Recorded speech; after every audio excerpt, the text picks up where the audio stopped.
యేసుక్రీస్తు నామములో అందరికీ వందనాలు. ఈ సమయంలో బైబిల్ రీడింగ్ యోహాను సువార్త 1వ అధ్యాయం. బైబిల్ రీడింగ్ వాక్య పఠనము యోహాను సువార్త 1వ అధ్యాయం. ఆదియందు వాక్యముండెను, వాక్యము దేవుని యొద్ద ఉండెను, వాక్యము దేవుడై ఉండెను. ఆయన ఆదియందు దేవుని యొద్ద ఉండెను. సమస్తమును ఆయన మూలముగా కలిగెను. కలిగి ఉన్నదేదియు ఆయన లేకుండా కలుగలేదు. ఆయనలో జీవముండెను, ఆ జీవము మనుష్యులకు వెలుగై ఉండెను. ఆ వెలుగు చీకటిలో ప్రకాశించుచున్నది గాని చీకటి దాని గ్రహింపకుండెను. దేవుని యొద్ద నుండి పంపబడిన ఒక మనుష్యుడు ఉండెను. అతని పేరు యోహాను. అతని మూలముగా అందరూ విశ్వసించున్నట్లు అతడు ఆ వెలుగును గూర్చి సాక్ష్యమిచ్చుటకు సాక్షిగా వచ్చెను.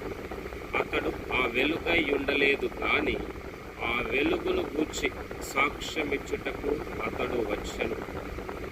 నిజమైన వెలుగు ఉండెను. అది లోకములోనికి వచ్చుచు ప్రతి మనుష్యుని వెలిగించుచున్నది. ఆయన లోకములో ఉండెను, లోకమాయన మూలముగా కలిగెను గాని లోకమాయనను తెలుసుకొనలేదు. ఆయన తన స్వకీయుల యొద్దకు వచ్చెను, ఆయన స్వకీయులు ఆయనను అంగీకరింపలేదు. తన్ను ఎందరు అంగీకరించిరో వారందరికీ అనగా తన నామమునందు విశ్వాసముంచిన వారికి దేవుని పిల్లలగుటకు ఆయన అధికారము అనుగ్రహించెను. వారు దేవుని వలన పుట్టిన వారే గాని రక్తము వలననైనను శరీరేచ్ఛ వలననైనను మనుషేచ్ఛ వలననైనను పుట్టిన వారు కారు. ఆ వాక్యము శరీరధారి అయి కృపాసత్య సంపూర్ణుడుగా మన మధ్య నివసించెను. తండ్రి వలన కలిగిన అద్వితీయ కుమారుని మహిమ వలె మనము ఆయన మహిమను కనుగొంటిమి.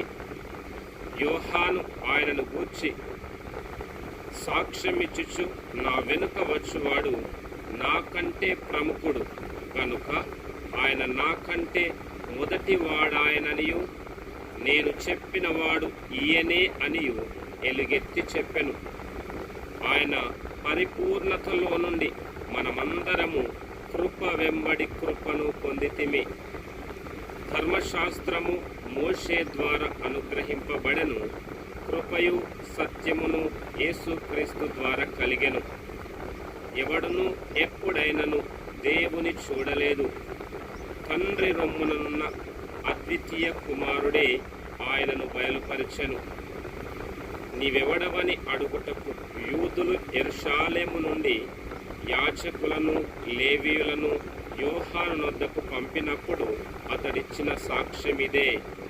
అతడు ఎరుగననక ఒప్పుకొనెను, క్రీస్తును కానని ఒప్పుకొనెను. కాగా వారు, మరి నీవెవరవు, నీవు ఏలియావా అని అడుగగా అతడు కాననెను. నీవు ఆ ప్రవక్తవా అని అడుగగా కానని ఉత్తరమిచ్చెను. కాబట్టి వారు, నీవెవరవు, మమ్ము పంపిన వారికి మేము ఉత్తరమియ్యవలెను గనుక నిన్ను గూర్చి నీవేమి చెప్పుకొనుచున్నావని అతనిని అడిగిరి. అందుకతడు, ప్రవక్త అయిన యెషయా చెప్పినట్టు నేను ప్రభువు త్రోవ సరళము చేయుడి అని అరణ్యములో ఎలుగెత్తి చెప్పు ఒకని శబ్దము అని చెప్పెను. పంపబడిన వారు పరిసయ్యులకు చెందినవారు. వారు, నీవు క్రీస్తువైనను ఏలియావైనను ఆ ప్రవక్తవైనను కాని ఎడల ఎందుకు బాప్తీసమిచ్చుచున్నావని అతనిని అడుగగా యోహాను, నేను నీళ్లలో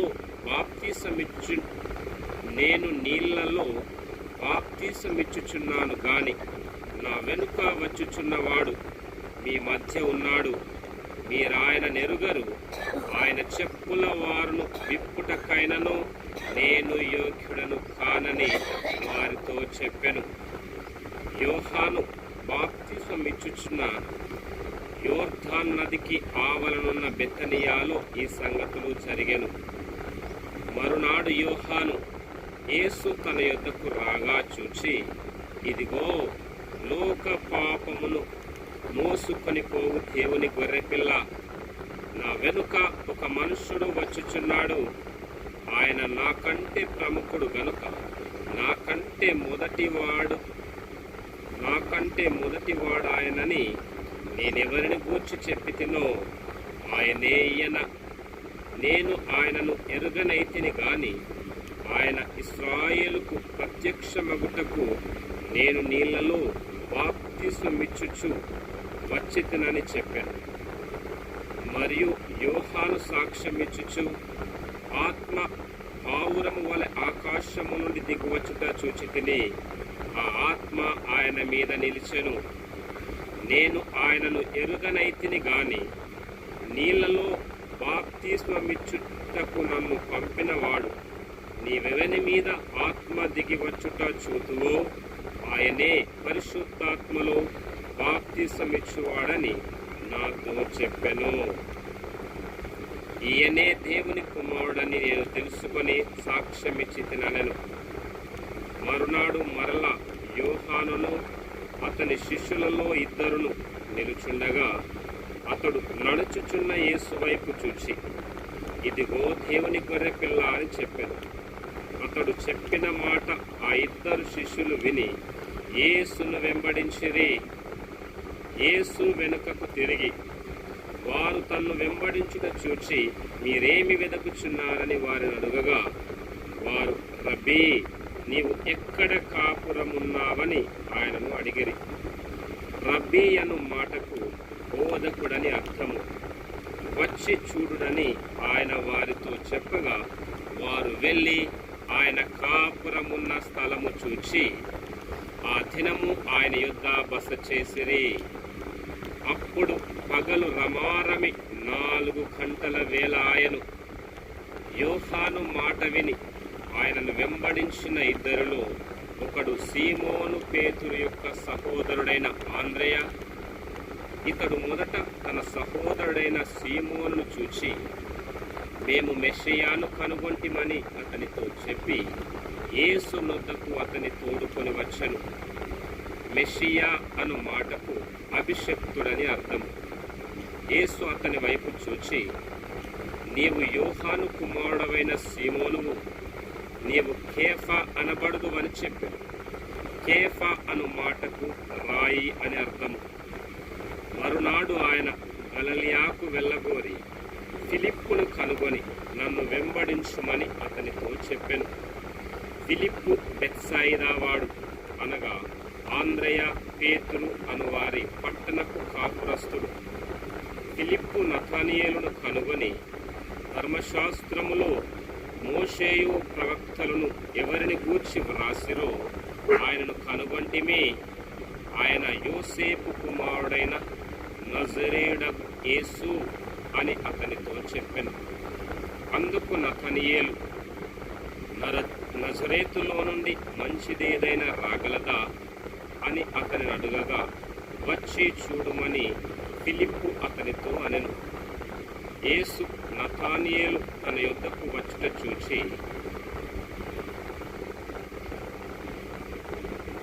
ఇదిగో ఇతడు నిజముగా ఇశ్రాయేలీయుడు, ఇతని యందు ఏ కపటమును లేదని అతని గూర్చి చెప్పెను. నన్ను నీవు ఎలాగు ఎరుగుదువని నతనయేలు ఆయనను అడగగా, యేసు, ఫిలిప్పు నిన్ను పిలవక మునుపే నీవు ఆ అంజూరపు చెట్టు క్రింద ఉన్నప్పుడే నిన్ను చూచితినని అతనితో చెప్పెను. నతనయేలు, బోధకుడా, నీవు దేవుని కుమారుడవు, ఇశ్రాయేలు రాజవు అని ఆయనకు ఉత్తరమిచ్చెను. అందుకు యేసు, ఆ అంజూరపు చెట్టు క్రింద నిన్ను చూచితినని నేను చెప్పినందువలన నీవు నమ్ముచున్నావా? వీటి కంటే గొప్ప కార్యములు చూతువని అతనితో చెప్పెను. మరియు ఆయన, మీరు ఆకాశము తెరవబడుటయు దేవుని దూతలు మనుష్య కుమారుని పైగా ఎక్కుటయును దిగుటయును చూతురని మీతో నిశ్చయముగా చెప్పుచున్నానెను.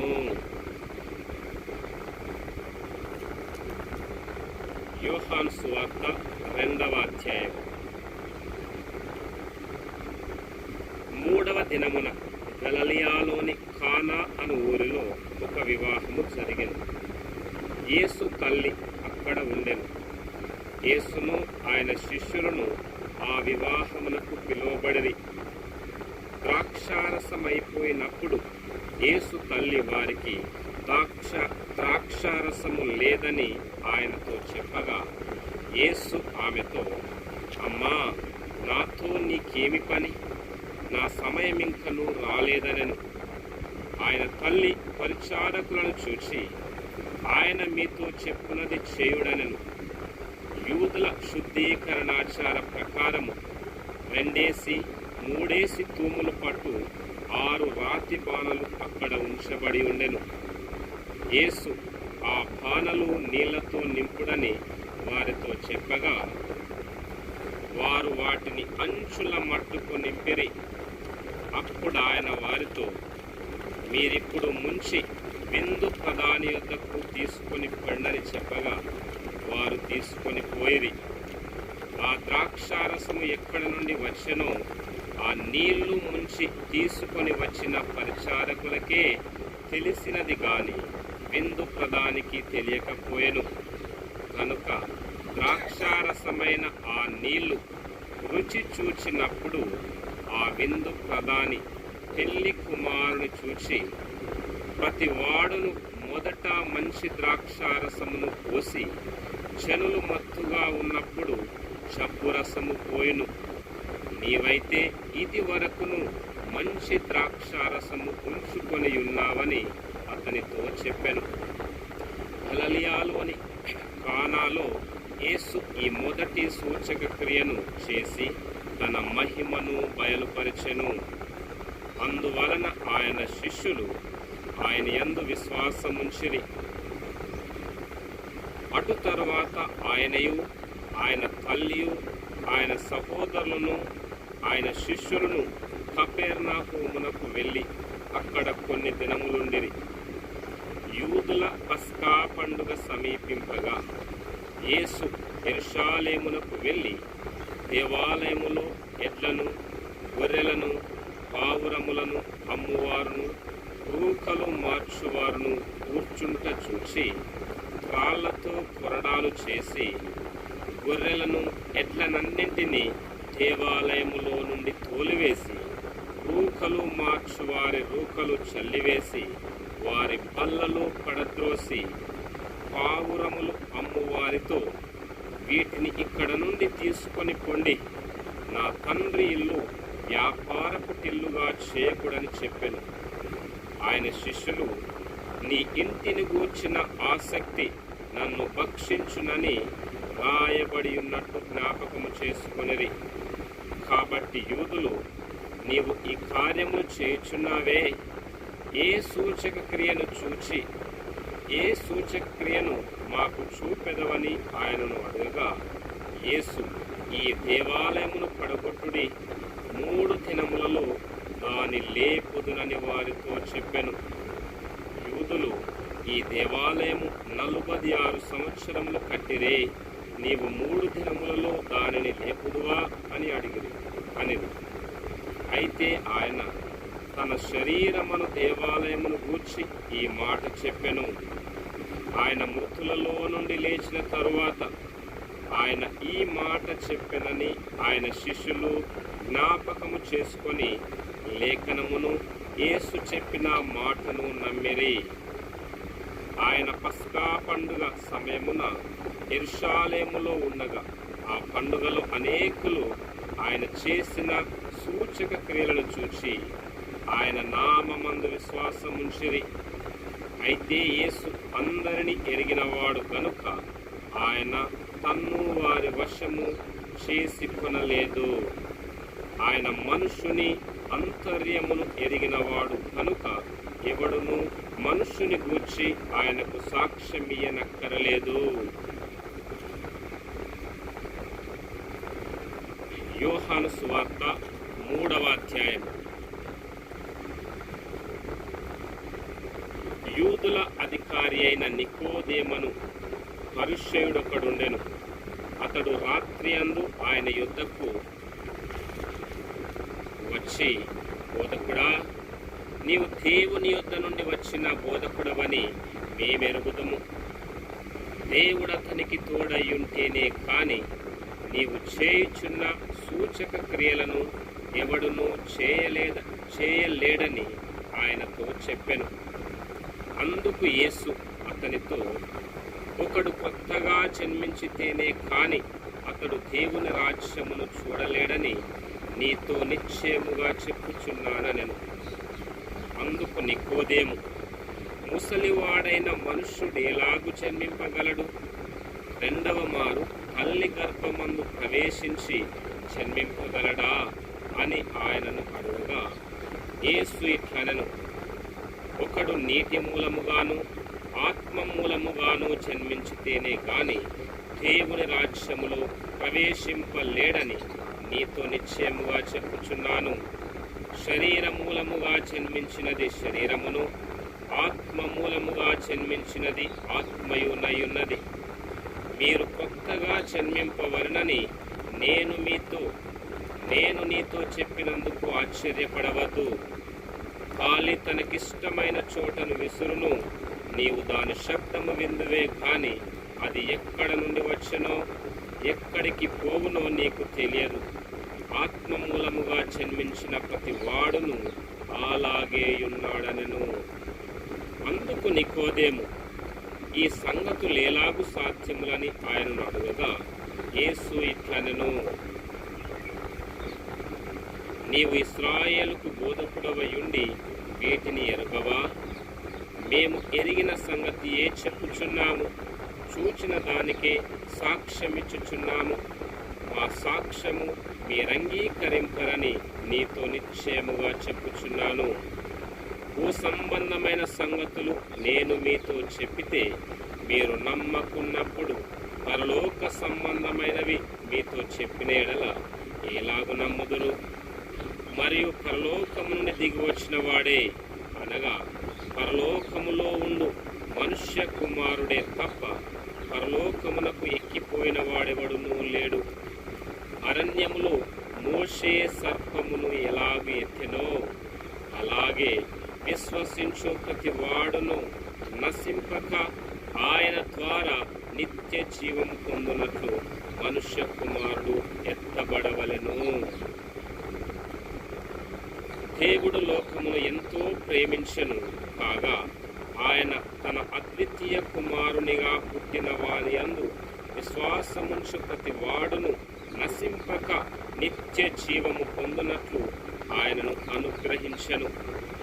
లోకము తన కుమారుని ద్వారా రక్షణ పొందుటకే గాని లోకమునకు తీర్పు తీర్చుటకు దేవుడు ఆయనను లోకములోనికి పంపలేదు. ఆయన యందు విశ్వాసముంచు వానికి తీర్పు తీర్చబడదు. విశ్వసింపని వాడు దేవుని అద్వితీయ కుమారుని నామందు విశ్వాసముంచలేదు కనుక వానికి ఇంతకు మునుపే తీర్పు తీర్చబడెను. ఆ తీర్పు ఇదే: వెలుగు లోకములోనికి వచ్చును గాని తమ క్రియలు చెడ్డవైనందున మనుషులు వెలుగును ప్రేమింపక చీకటినే ప్రేమించిరి.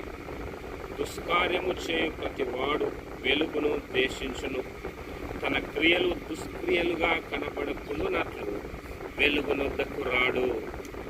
సత్యవర్తనుడైతే తన క్రియలు దేవుని మూలముగా చేయబడి ఉన్నవని ప్రత్యక్షపరచబడినట్లు వెలుగునొద్దకు వచ్చును. అటు తరువాత యేసు తన శిష్యులతో కూడా యూదయా దేశమునకు వచ్చి అక్కడ వారితో కాలము గడుపుచు బాప్తిస్మమిచ్చుచు ఉండెను. సలీము దగ్గరనున్న ఐనోనను స్థలమున నీళ్లు విస్తారముగా ఉండెను గనుక యోహాను కూడా అక్కడ బాప్తిస్మమిచ్చుచు ఉండెను. శనులు వచ్చి బాప్తిస్మము పొందిరి. యోహాను ఇంకనూ చెరసాలలో వేయబడి ఉండలేదు.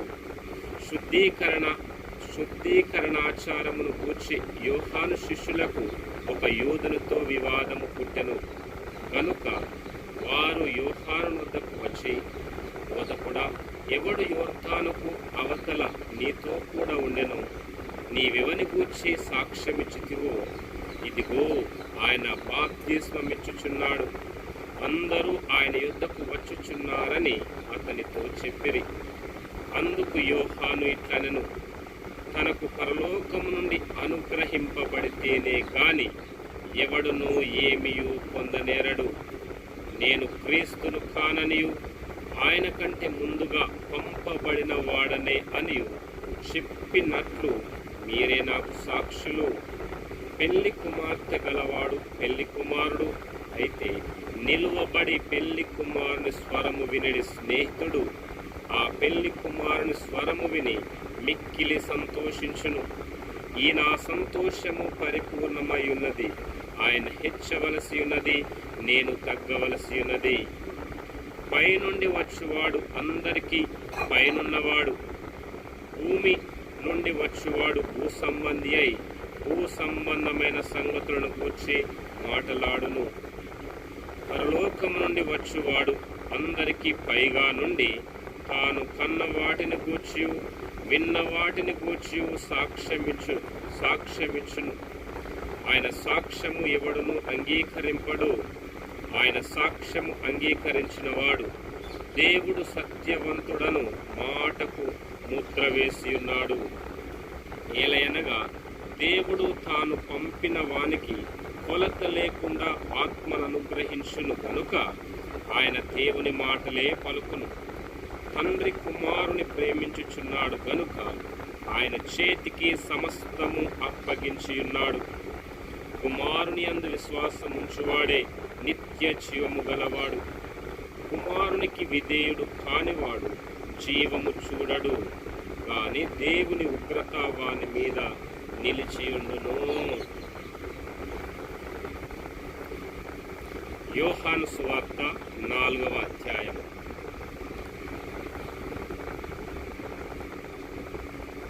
యోహాను కంటే యేసు ఎక్కువ మందిని శిష్యులనుగా చేసుకొని వారికి బాప్తిస్మమిచ్చుచున్న సంగతి పరిసయ్యులు వినిరని ప్రభువునకు తెలిసినప్పుడు ఆయన యూదయా దేశము విడిచి గలిలయ దేశమునకు తిరిగి వెళ్ళెను.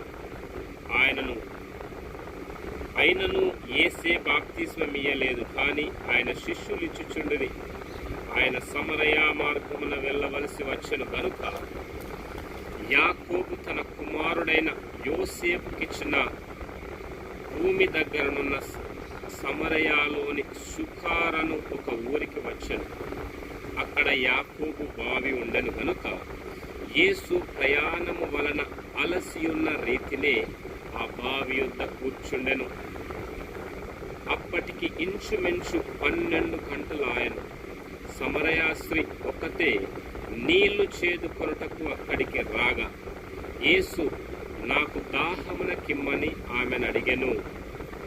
ఆయన శిష్యులు ఆహారము కొనుటకు ఊరిలోనికి వెళ్ళియుండిరి. ఆ సమరయ స్త్రీ, యూదుడవైన నీవు సమరయ స్త్రీనైన నన్ను దాహమున కిమ్మని ఎలాగూ అడుగుచున్నావని ఆయనతో చెప్పెను. ఏలయనగా యూదులు సమరయులతో సాంగత్యము చేయరు. అందుకు యేసు, నీవు దేవుని వరమును నాకు దాహమున కిమ్మని నిన్ను అడుగుచున్నవాడెవడో అదియు ఎరిగి ఉంటే నీవు ఆయనను అడుగుదువు, ఆయన నీకు జీవజలమిచ్చునని ఆమెతో చెప్పెను. అప్పుడు ఆ స్త్రీ, అయ్యా, ఈ బావి లోతైనది, చేదుకొనుటకు నీకేమీ లేదే. ఆ జీవజలము ఎలాగు నీకు దొరుకును?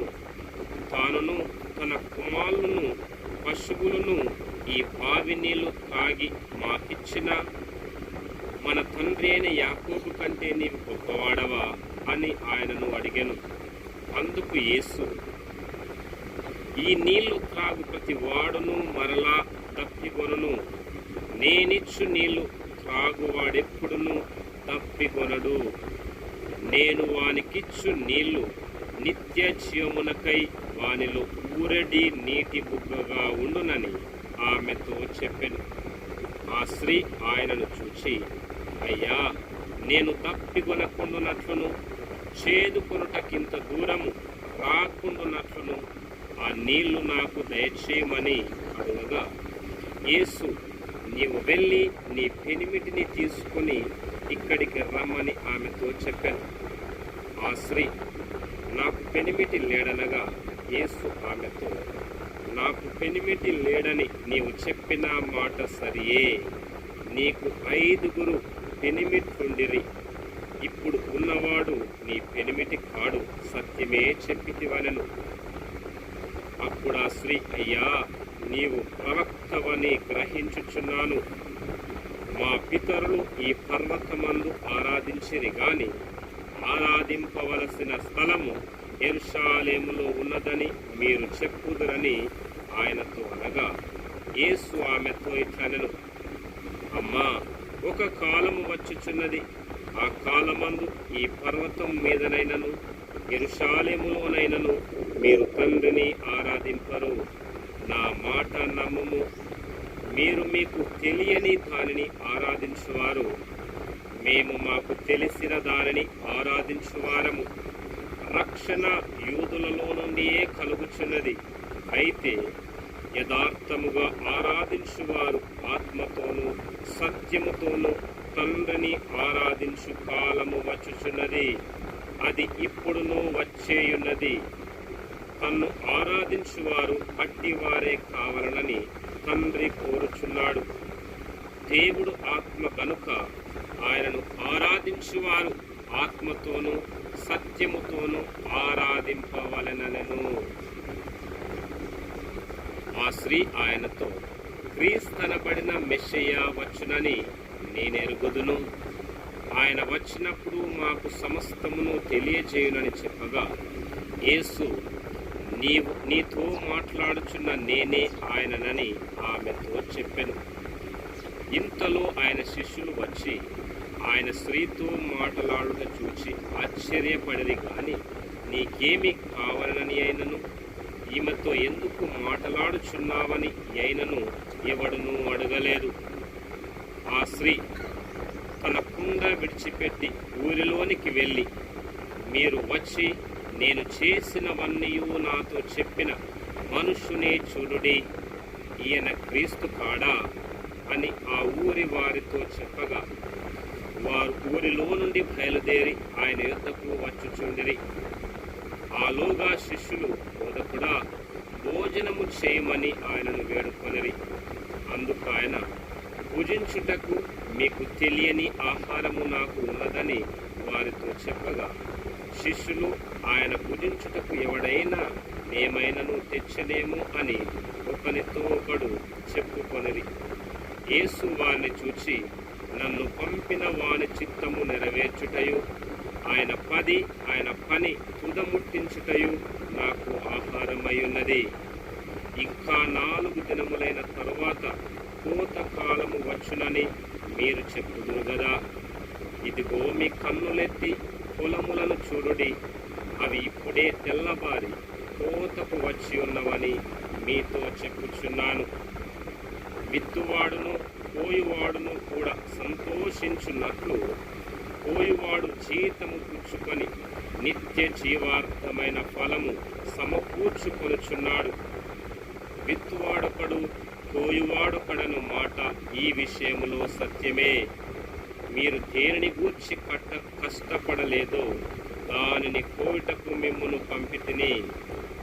ఇతరులు కష్టపడిరి, మీరు వారి కష్ట ఫలములో ప్రవేశించుచున్నారని చెప్పెను. నేను చేసినవన్నీ నాతో చెప్పెనని సాక్ష్యమిచ్చిన స్త్రీ యొక్క మాటను బట్టి ఆ ఊరిలోని సమరయులలో అనేకులు ఆయన యందు విశ్వాసముంచిరి. ఆ సమరయులు ఆయన యొద్దకు వచ్చి తమ యొద్ద ఉండుమని ఆయనను వేడుకొనిది కనుక ఆయన అక్కడ 2 దినములుండెను. ఆయన మాటలు వినినందున ఇంకను అనేకులు నమ్మి ఆ స్త్రీని చూచి, ఇక మీదట నీవు చెప్పిన మాటను బట్టి కాక మా మట్టుకు మేము విని ఈయన నిజముగా లోక రక్షకుడని తెలుసుకొని నమ్ముచున్నామనిది. ఆ 2 దినములైన తరువాత ఆయన అక్కడ నుండి బయలుదేరి గలిలయకు వెళ్ళెను. ఎందుకనగా ప్రవక్త స్వదేశములో ఘనత పొందడని యేసు సాక్ష్యమిచ్చెను. గలిలయులు కూడా ఆ పండుగకు వెళ్ళువారు కనుక యెరూషలేములో పండుగ సమయమున ఆయన చేసిన కార్యములన్నీ వారు చూచినందున ఆయన గలిలయకు వచ్చినప్పుడు వారు ఆయనను చేర్చుకొనిరి. తాను నీళ్లు ద్రాక్షారసముగా చేసిన గలిలయలోని కానాకు ఆయన తిరిగి వచ్చెను. అప్పుడు కపెర్నహూములో ఒక ప్రధాని కుమారుడు రోగి అయ్యుండెను. యేసు యూదయ నుండి గలిలయకు వచ్చెనని అతడు విని ఆయన యొద్దకు వెళ్ళి తన కుమారుడు చావ సిద్ధమయ్యుండెను కనుక ఆయన వచ్చి అతని స్వస్థపరచవలనని వేడుకొనెను. యేసు సూచక క్రియలను మహత్కార్యములను చూడకుంటే మీరెంత మాత్రము నమ్మరని అతనితో చెప్పెను. అందుక ప్రధాని, ప్రభువా, నా కుమారుడు చావక మునిపే రమ్మని ఆయనను వేడుకొనెను. యేసు, నీవు వెళ్ళుము, నీ కుమారుడు బ్రతికియున్నాడని అతనితో చెప్పగా ఆ మనుష్యుడు యేసు తనతో చెప్పిన మాట నమ్మి వెళ్ళిపోయెను. అతడింకా వెళ్ళుచుండగా అతని దాసులు అతనికి ఎదురుగా వచ్చి అతని కుమారుడు బ్రతికియున్నాడని తెలియచెప్పిరి. ఏ గంటకు వాడు బాగుపడసాగనని వారిని అడిగినప్పుడు వారు, నిన్న 1 గంటకు జ్వరము వానిని విడిచెనని అతనితో చెప్పిరి. నీ కుమారుడు బ్రతికియున్నాడని యేసు తనతో చెప్పిన గంట అదే అని తండ్రి తెలుసుకొనెను కనుక అతడును అతని ఇంటి వారందరూ నమ్మిరి. ఇది యేసు యూదయ నుండి గలిలయకు వచ్చి చేసిన 2వ సూచక క్రియ. యోహాను సువార్త 5వ అధ్యాయం.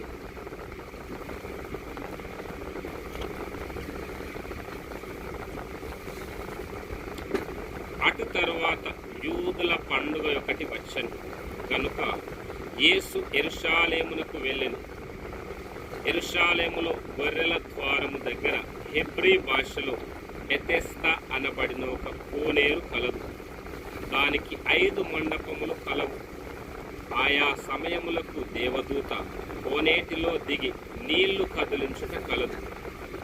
నీరు కదలింపబడిన పిమ్మట మొదట ఎవడు దిగునో వాడు ఎట్టి వ్యాధి గలవాడైనను బాగుపడును కనుక ఆ మండపములలో రోగులు, గుడ్డివారు, కుంటివారు, ఊచకాలు చేతులు గలవారు గుంపులుగా పడియుండిరి. అక్కడ 38 ఏండ్ల నుండి వ్యాధి గల ఒక మనుష్యుడుండెను. యేసు వాడు పడియుండుట చూచి వాడప్పటికి బహుకాలము నుండి ఆ స్థితిలోనున్నాడని ఎరిగి, స్వస్థపడగోరుచున్నావా అని వానిని అడుగగా ఆ రోగి, అయ్యా, నీళ్లు కదిలింపబడినప్పుడు నన్ను కోనేటిలోనికి దించుటకు నాకు ఎవడునూ లేడు కనుక నేను వచ్చినంతలో మరి ఒకడు నాకంటే ముందుగా దిగునని ఆయనకు ఉత్తరమిచ్చెను. యేసు, నీవు లేచి నీ పరుపెత్తుకొని నడుమని వానితో చెప్పగా వెంటనే వాడు స్వస్థత నుండి తన పరుపెత్తుకొని నడిచెను. ఆ దినము విశ్రాంతి దినము గనుక యూదులు, ఇది విశ్రాంతి దినము కదా, నీవు నీ పరుపెత్తుకొన తగదే అని స్వస్థత నొందిన వానితో చెప్పిరి. అందుకు వాడు, నన్ను స్వస్థపరిచిన వాడు నీ పరుపెత్తుకొని నడుమని నాతో చెప్పెననెను. వారు, నీ పరుపెత్తుకొని నడుమని నీతో చెప్పిన వాడెవడని వానిని అడిగిరి. ఆయన ఎవడో స్వస్థత నొందిన వానికి తెలియలేదు. ఆ చోటను గుంపు కూడియుండెను గనుక యేసు తప్పించుకొని పోయెను. అటు తరువాత యేసు దేవాలయములో వారిని చూచి, ఇదిగో, స్వస్థత నొందితివి, మరి ఎక్కువ కీడు నీకు కలగకుండునట్లు ఇకను పాపము చేయకుమని చెప్పగా, వాడు వెళ్ళి తన్ను స్వస్థపరిచిన వాడు యేసు అని యూదులకు తెలియజెప్పెను. ఈ కార్యములను విశ్రాంతి దినమున చేసినందున యూదులు యేసును హింసించిరి. అయితే యేసు, నా తండ్రి ఇదివరకు పని చేయుచున్నాడు, నేనును చేయుచున్నానని వారికి ఉత్తరమిచ్చెను. ఆయన విశ్రాంతి దినాచారము మీరుట మాత్రమే గాక, దేవుడు తన సొంత తండ్రి అని చెప్పి తను దేవునితో సమానునిగా చేసుకొనెను కనుక, ఇందు నిమిత్తమును యూదులు ఆయనను చంపవలనని మరి ఎక్కువగా ప్రయత్నము చేసిరి. కాబట్టి యేసు వారికి ఇట్లు ప్రత్యుత్తరమిచ్చెను, తండ్రి ఏది చేయుట కుమారుడు చూచునో అదే కాని తనంతట తాను ఏదియూ చేయనేరడు. ఆయన వేటిని చేయునో వాటినే కుమారుడును అలాగే చేయును. తండ్రి కుమారుని ప్రేమించుచు తాను చేయు వాటి నెలను ఆయనకు అగుపరుచుచున్నాడని మీతో నిశ్చయముగా చెప్పుచున్నాను. మరియు మీరు ఆశ్చర్యపడునట్లు వీటికంటే గొప్ప కార్యములను ఆయనకు అగుపరచును. తండ్రి మృతులను ఎలాగూ లేపి బ్రతికించునో అలాగే కుమారుడును తనకిష్టము వచ్చిన వారిని బ్రతికించును. తండ్రి ఎవనికిని తీర్పు తీర్చడు, కానీ తండ్రిని ఘనపరచునట్లుగా అందరును కుమారుని ఘనపరచవలనని తీర్పు తీర్చుటకు సర్వాధికారము కుమారునికి అప్పగించియున్నాడు. కుమారుని ఘనపరచని వాడు ఆయనను పంపిన తండ్రిని ఘనపరచడు. నా మాట విని నన్ను పంపిన వాని యందు విశ్వాసముంచువాడు నిత్య జీవము గలవాడు. వాడు తీర్పులోనికి రాక మరణములో నుండి జీవములోనికి దాటియున్నాడని మీతో నిశ్చయముగా చెప్పుచున్నాను. మృతులు దేవుని కుమారుని శబ్దము విను ఘడియ వచ్చుచున్నది, ఇప్పుడే వచ్చియున్నది. దానిని వినువారు జీవింతురని మీతో నిశ్చయముగా చెప్పుచున్నాను. తండ్రి ఎలాగు తనంతట తానే జీవము గలవాడై ఉన్నాడో అలాగే కుమారుడును తనంతట తానే జీవము గలవాడై ఉండుటకు కుమారునికి అధికారము అనుగ్రహించెను. మరియు ఆయన మనుష్య కుమారుడు గనుక తీర్పు తీర్చుటకు తండ్రి అధికారము అనుగ్రహించెను.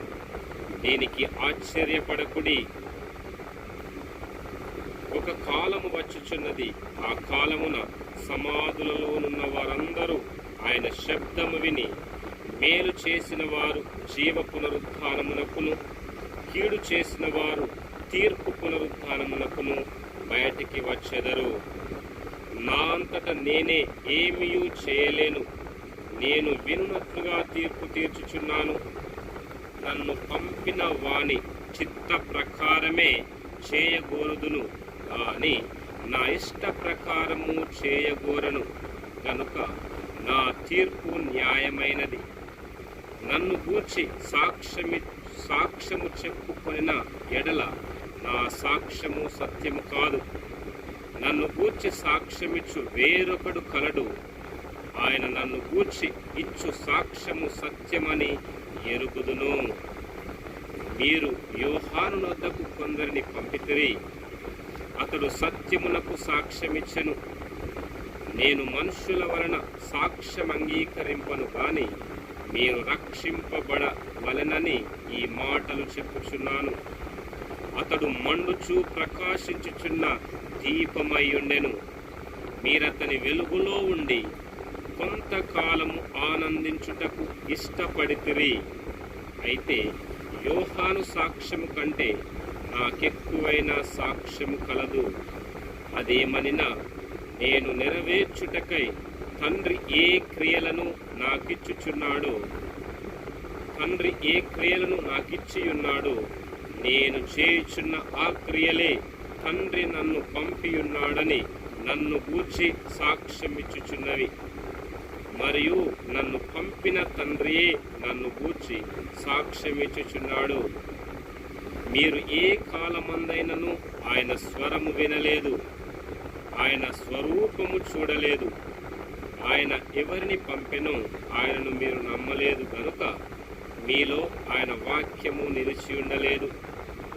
లేఖనముల యందు మీకు నిత్య జీవము కలదని తలంచుచు వాటిని పరిశోధించుచున్నారు. అవే నన్ను గూర్చి సాక్ష్యమిచ్చుచున్నవి. అయితే మీకు జీవము కలుగునట్లు మీరు నా యొద్దకు రానొల్లరు. నేను మనుష్యుల వలన మహిమ పొందువాడను కాను. నేను మిమ్మును ఎరుగుదును.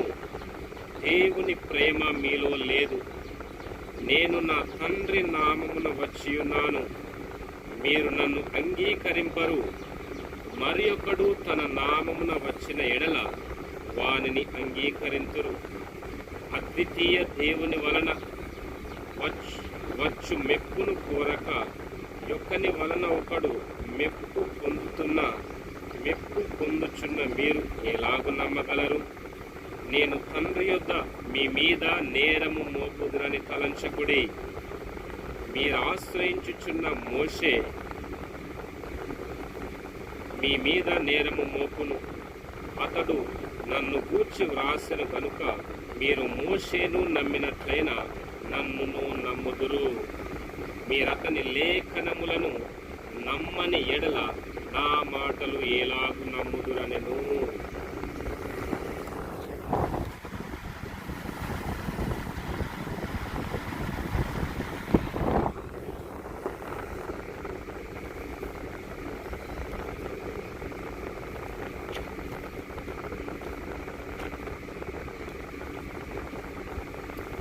యోహాను సువార్త 6వ అధ్యాయం.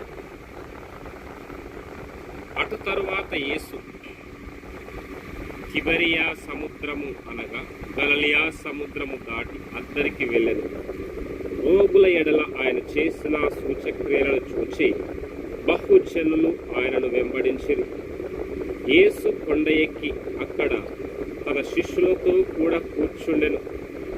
అప్పుడు పస్కా అను యూదుల పండుగ సమీపించెను కనుక యేసు కన్నులెత్తి బహుజనులు తన యొద్దకు వచ్చుట చూచి, వీరు భుజించుటకు ఎక్కడ నుండి రొట్టెలు కొని తెప్పింతుమని ఫిలిప్పును అడిగెను. కానీ ఏమి చేయనయ్యుండెనో తానే ఎరిగియుండి అతనిని పరీక్షించుటకు అలాగడిగెను. అందుకు ఫిలిప్పు వారిలో ప్రతి వాడును కొంచెము పుచ్చుకొనుటకైనను 200 దేనారముల రొట్టెలు చాలవని ఆయనతో చెప్పెను. ఆయన శిష్యులలో ఒకడు అనగా సీమోను పేతురు సహోదరుడైన ఆంద్రేయ ఇక్కడ ఉన్న ఒక చిన్నవాని యొద్ద 5 యవల రొట్టెలు 2 చిన్న చేపలు ఉన్నవి గాని ఇంతమందికి ఇవి ఏమాత్రమని ఆయనతో అనగా యేసు జనులను కూర్చుండబెట్టుడని చెప్పెను. ఆ చోట చాలా పచ్చికయుండెను కనుక లెక్కకు ఇంచుమించు 5,000 మంది పురుషులు కూర్చుండిరి. యేసు ఆ రొట్టెలు పట్టుకొని కృతజ్ఞతాస్తుతులు చెల్లించి కూర్చున్న వారికి వడ్డించెను. అలాగున చేపలు కూడా వారికిష్టమైనంత మట్టుకు వడ్డించెను. వారు తృప్తిగా తినిన తరువాత ఏమీ నష్టపడకుండా మిగిలిన ముక్కలు పోగు చేయుడని తన శిష్యులతో చెప్పెను. కాబట్టి వారు భుజించిన తరువాత వారి యొద్ద మిగిలిన 5 యవల రొట్టెల ముక్కలు పోగు చేసి 12 గంపలు నింపిరి. ఆ మనుషులు యేసు చేసిన సూచక్రియను చూచి, నిజముగా ఈ లోకమునకు రాబోవు ప్రవక్త ఈయనే అని చెప్పుకొనిరి. రాజుగా చేయుటకు వారు వచ్చి తన్ను బలవంతముగా పట్టుకొనబోచున్నారని యేసు ఎరిగి మరలా కొండకు ఒంటరిగా వెళ్ళెను. సాయంకాలమైనప్పుడు ఆయన శిష్యులు సముద్రమునొద్దకు వెళ్ళి దోణి ఎక్కి సముద్రపు తద్దరినున్న కపెర్నహూమునకు పోవుచుండిరి. అంతలో చీకటాయను గాని యేసు వారి యొద్దకు ఇంకనూ రాలేదు. అప్పుడు పెద్ద గాలి విసరగా సముద్రము పొంగుచుండెను. వారు ఇంచుమించు 2 కోసుల దూరము దోణెను నడిపించిన తరువాత యేసు సముద్రం మీద నడుచుచు తమ దోణె దగ్గరకు వచ్చుట చూచి భయపడిరి. అయితే ఆయన నేనే, భయపడకుడని వారితో చెప్పెను. గనుక ఆయనను దోణె మీద ఎక్కించుకొనుటకు వారిష్టపడిరి. వెంటనే ఆ దోణె వారు వెళ్ళుచున్న ప్రదేశమునకు చేరెను. మరునాడు సముద్రపు టద్దరిని నిలిచియున్న ఒక జనసమూహము వచ్చి చూడగా ఒక చిన్న దోణె తప్ప అక్కడ మరి ఒకటి లేదనియు, యేసు తన శిష్యులతో కూడా దోణె ఎక్కలేదు గాని ఆయన శిష్యులు మాత్రమే వెళ్ళిరనియు తెలుసుకొనిరి. అయితే ప్రభు కృతజ్ఞతాస్తుతులు చెల్లించినప్పుడు వారు రొట్టె భుజించిన చోటునకు దగ్గరనున్న తిబెరియా నుండి వేరే చిన్న దోణెలు వచ్చెను. కాబట్టి యేసును ఆయన శిష్యులను అక్కడ లేకపోవుట జనసమూహము చూచినప్పుడు వారు చిన్న దోణెలెక్కి యేసును వెదుకుచు కపెర్నహూమునకు వచ్చిరి. సముద్రపు టద్దరిని ఆయనను కనుగొని, బోధకుడా, నీవెప్పుడు ఇక్కడికి వచ్చితివని అడగగా, యేసు మీరు సూచనలను చూచుట వలన కాదు గాని రొట్టెలు భుజించి తృప్తి పొందుట వలననే నన్ను వెదుకుచున్నారని మీతో నిశ్చయముగా చెప్పుచున్నాను. క్షయమైన ఆహారము కొరకు కష్టపడకుడి గాని నిత్య జీవము కలుగజేయు అక్షయమైన ఆహారము కొరకే కష్టపడుడి. మనుష్య కుమారుడు దానిని మీకిచ్చును. ఇందుకై తండ్రి అయిన దేవుడు ఆయనకు ముద్ర వేసి ఉన్నాడని చెప్పెను.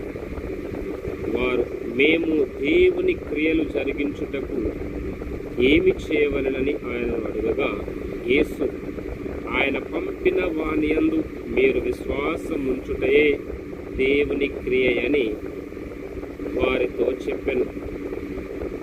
వారు, అట్లయితే మేము చూచి నిన్ను విశ్వసించుటకు నీవు ఏ సూచక క్రియ చేయుచున్నావు, ఏమి జరిగించుచున్నావు?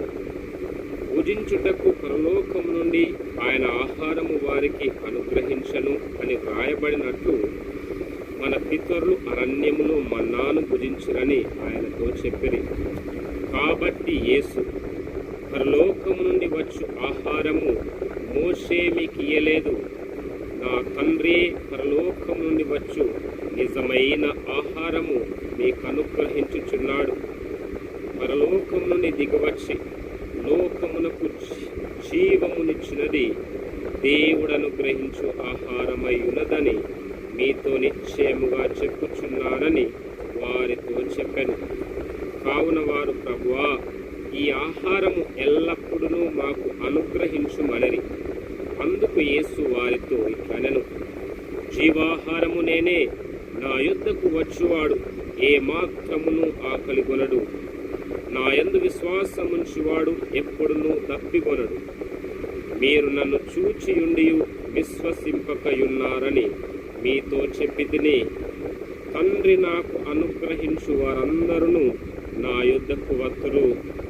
నా యొద్దకు వచ్చువానిని నేనెంత మాత్రమును బయటకు త్రోసివేయను. నా ఇష్టమును నెరవేర్చుకొనుటకు నేను రాలేదు, నన్ను పంపిన వాని చిత్తము నెరవేర్చుటకే పరలోకం నుండి దిగి వచ్చి తిని. ఆయన నాకు అనుగ్రహించిన దాని అంతటిలో నేనేమీ పోగొట్టుకొనక అంత్య దినమున దాని లేపుటయే నన్ను పంపిన వాని చిత్తమయున్నది. కుమారుని చూచి ఆయన యందు విశ్వాసముంచు ప్రతి వాడును నిత్య జీవము పొందుటయే నా తండ్రి చిత్తము. అంత్య దినమున నేను వానిని లేపుదును. కాబట్టి నేను పరలోకం నుండి దిగివచ్చిన ఆహారమని ఆయన చెప్పినందున యూదులు ఆయనను గూర్చి సనుగుకొనుచు, ఈయన యోసేపు కుమారుడైన యేసు కాడా? ఈయన తల్లిదండ్రులను మనమెరుగుదుము గదా.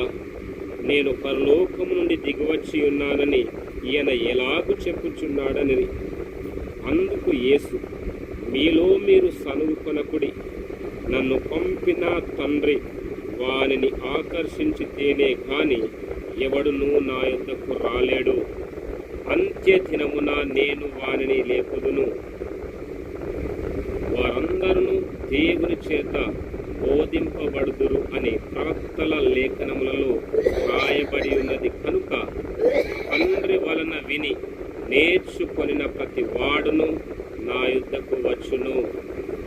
దేవుని యొద్ద నుండి వచ్చిన వాడు తప్ప మరి ఎవడును తండ్రిని చూచి ఉండలేదు. ఈయనే తండ్రిని చూచి ఉన్నవాడు. విశ్వసించువాడే నిత్య జీవము గలవాడు. జీవాహారము నేనే. మీ పితరులు అరణ్యములో మన్నాను తినినను చనిపోయిరి. దీనిని తినువాడు చావకుండునట్లు పరలోకం నుండి దిగివచ్చిన ఆహారమిదే. పరలోకం నుండి దిగివచ్చిన జీవాహారమును నేనే. ఎవడైనను ఈ ఆహారము భుజించితే వాడెల్లప్పుడూ జీవించును. మరియు నేనిచ్చు ఆహారము లోకమునకు జీవము కొరకైన నా శరీరమే అని మీతో నిశ్చయముగా చెప్పుచున్నానెను. యూదులు ఈయన తన శరీరమును ఎలాగూ తిననీయగలడని ఒకనితో ఒకడు వాదించిరి. కావున యేసు ఇట్లనెను, మీరు మనుష్య కుమారుని శరీరము తిని ఆయన రక్తము త్రాగితేనే కాని మీలో మీరు జీవము గలవారు కారు. నా శరీరము తిని నా రక్తము త్రాగువాడే నిత్య జీవము గలవాడు. అంత్య దినమున నేను వానిని లేపుదును. నా శరీరము నిజమైన ఆహారమును, నా రక్తము నిజమైన పానమునయున్నది. నా శరీరము తిని నా రక్తము త్రాగువాడు నాయందును నేను వానియందును నిలిచియుందుము. జీవము గల తండ్రి నన్ను పంపెను గనుక నేను తండ్రి మూలముగా జీవించున్నట్లే నన్ను తినువాడును నా మూలముగా జీవించును. ఇదే పరలోకము నుండి దిగి వచ్చిన ఆహారము. పితరులు మన్నాను తినియు చనిపోయినట్టు కాదు. ఈ ఆహారము తినువాడు ఎల్లప్పుడూ జీవించునని నిశ్చయముగా మీతో చెప్పుచున్నానెను. ఆయన కపెర్నహూములో బోధించుచు సమాజ మందిరములో ఈ మాటలు చెప్పెను. ఆయన శిష్యులలో అనేకులు ఈ మాట విని, ఇది కఠినమైన మాట, ఇది ఎవడు వినగలడని చెప్పుకొనిది. యేసు తన శిష్యులు దీన్ని గూర్చి సనుగుకొనుచున్నారని తనకు తానే ఎరిగి వారితో ఇట్లనెను, దీని వలన మీరు అభ్యంతరపడుచున్నారా? అలాగైతే మనుష్య కుమారుడు మునుకున్న చోటునకు ఎక్కుట మీరు చూచిన ఎడల ఏమందురు? ఆత్మయే జీవింపజేయుచున్నది, శరీరము కేవలము నిష్ప్రయోజనము. నేను మీతో చెప్పియున్న మాటలు ఆత్మయు జీవమునయున్నవి, కానీ మీలో విశ్వసించని వారు కొందరున్నారని వారితో చెప్పెను. విశ్వసించని వారెవరో, తను అప్పగింపబోవాడెవడో మొదటి నుండి యేసునకు తెలియను. మరియు ఆయన తండ్రి చేత వానికి కృప అనుగ్రహింపకుంటే ఎవడునూ నా యొద్దకు రాలేడని ఈ హేతువును బట్టి మీతో చెప్పితనెను. అప్పటి నుండి ఆయన శిష్యులలో అనేకులు వెనుక తీసి మరి ఎన్నడూను ఆయనను వెంబడింపలేదు. కాబట్టి యేసు, మీరు కూడా వెళ్ళిపోవాలని ఉన్నారా అని 12 మందిని అడుగగా, సీమోను పేతురు, ప్రభువా, ఎవని యొద్దకు వెళుదుము? నీవే నిత్య జీవపు మాటలు గలవాడవు, నీవే దేవుని పరిశుద్ధుడవని మేము విశ్వసించి ఎరిగియున్నామని ఆయనతో చెప్పెను. అందుకు యేసు, నేను మిమ్మును 12 ఏర్పరచుకొనలేదా? మీలో ఒకడు సాతాను అని వారితో చెప్పెను. సీమోను, ఇస్కారియోతు కుమారుడైన యూదా 12 మందిలో ఒకడయుండి ఆయన నప్పగింపబోవుచుండెను కనుక వాని గూర్చియే ఆయన ఈ మాట చెప్పును. ఆమేన్. దేవుడి యొక్క వాక్యములు హృదయంలో ఫలింపచేయును గాక. ఆమేన్, ఆమేన్, ఆమేన్. చిన్న ప్రార్థన. ప్రియాకరులకు తండ్రి, మీకు వందనాలు చెల్లిస్తున్నాము. ఆశ్చర్యకార్యం చేసే దేవా, ఈ యొక్క సమయంలో ప్రభా యోహాను సువార్త 1 అధ్యాయం నుండి 6 అధ్యాయాలు ప్రభా మీ సన్నిధిలో చదవడానికి మీరు అనుగ్రహించిన కృపను బట్టి మీకు వందనాలు చెల్లిస్తున్నాం. వాక్యంలో ఉన్న ప్రతి మాటను బట్టి మీకు వందనాలు ప్రభా. ప్రతి మాట తండ్రి విన్న ప్రతి హృదయంలో ఫలింపచేయండి తండ్రి. నీకు స్తోత్రం. మాటల్లో ఉన్న ప్రభా సత్యాన్ని, మర్మాన్ని, రహస్యాన్ని బయలుపరచుమని ప్రార్థిస్తున్నాము తండ్రి. నీకు వందనాలు. ఎంతమంది అయితే ప్రభా నీకు స్తోత్రం ఈ సమయంలో ఆశతో వాక్యమును విని ఉన్నారో తండ్రి, మీకు స్తోత్రం. ఈ వాక్యమును ధ్యానించుచున్నారు ప్రభా. ప్రతి ఒక్కరి జీవితంలో అద్భుతాలు, ఆశ్చర్యకార్యాలు, సూచక్రియలు జరిగించండి. ప్రతి ఒక్కరి హృదయ వాంఛలు తీర్చుమని, ప్రతి ఒక్కరి హృదయంలో వాక్యమును ఫలింపచేయమని, ప్రతి విషయంలో మీకే కృతజ్ఞతాస్తుతులు చెల్లిస్తాం. సమస్త మహిమ, సమస్త ఘనత, సమస్త ప్రభావాలు మీకే చెల్లించుకుంటూ యేసు నామములో ప్రార్థిస్తున్నాము తండ్రి. ఆమేన్, ఆమేన్, ఆమేన్. దేవునికి స్తోత్రం. యేసు నామములో అందరికీ వందనాలు. Praise Lord. హల్లెలూయా. దేవునికి స్తోత్రం. యేసు నామములో అందరికీ వందనాలు.